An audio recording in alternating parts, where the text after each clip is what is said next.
I wonder how well she's progressing. Where has she been these days?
There you are.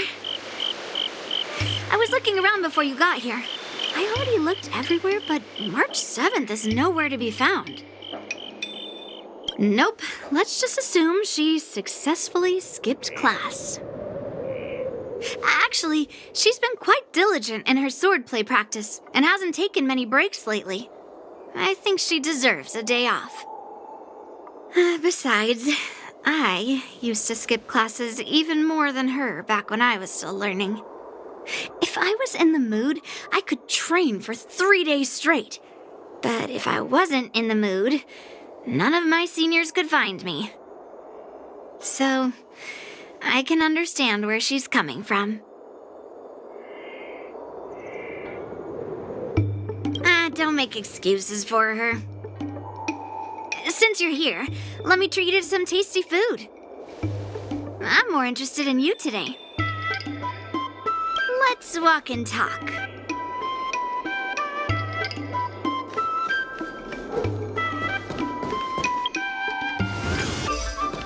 Lingsha told me there's tasty food in Arum Alley. Let's go there. Dumplings and steamed buns. The buns are huge. A table for two, please. All right, come on in. What would you like? Well, we'll have one of everything on the menu. The entire menu? Do you think it'll be enough?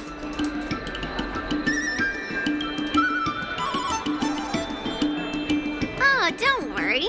There are two of us. Well, then I'll start making a few dishes, and if you need more, just let me know. Thank you.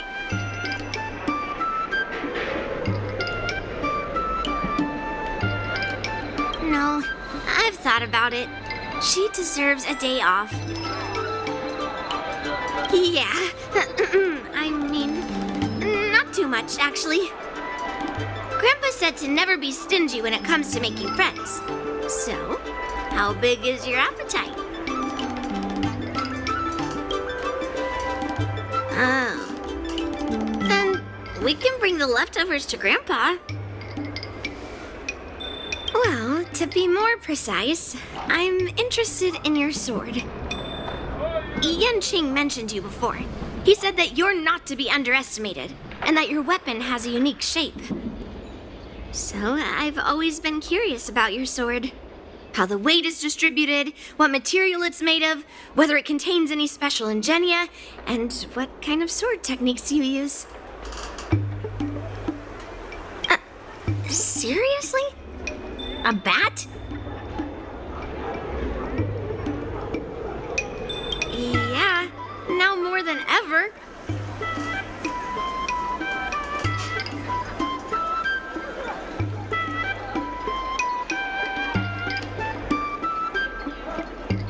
So, it really is a baseball bat. Grandpa said that a sword doesn't have to be constrained by its shape, so, in a sense, your bat is a sword too. He also said that a weapon mimics its master, so your bat actually reflects your habits and nature, you know? Let me guess. You're someone who doesn't follow the rules, enjoys improvising, and can handle your yourself well against tough foes. Am I right?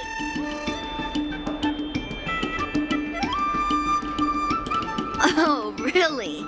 But I never guess wrong. I've come across so many sword wielders who acted all righteous and moral, but were really just liars. Their swords always told the truth, though. They told me that their wielders were just a bunch of frauds who relied on their divine weapons for everything. I've hunted down hundreds of swords like this so far, and every single one of them has been melted down. Yes, but only for those who cross the line. Melting their swords is my way of protecting those weapons. But just looking at a sword is not enough. Grandpa always says, words and expressions can be deceiving, but in a fight to the death, a sword's movements never lie. The war dance is just around the corner. You'll be participating, right? Miss Yoon Lee, for talented sword masters like you, the war dance is a perfect opportunity to show off your skills and make a name for yourself. But for people like her who have already made significant contributions to the Xianzhou, they maybe don't need to prove themselves on the war dance stage. It has been a while, Miss Nameless. And you are?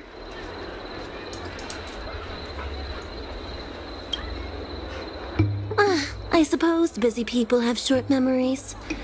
Please let me introduce myself.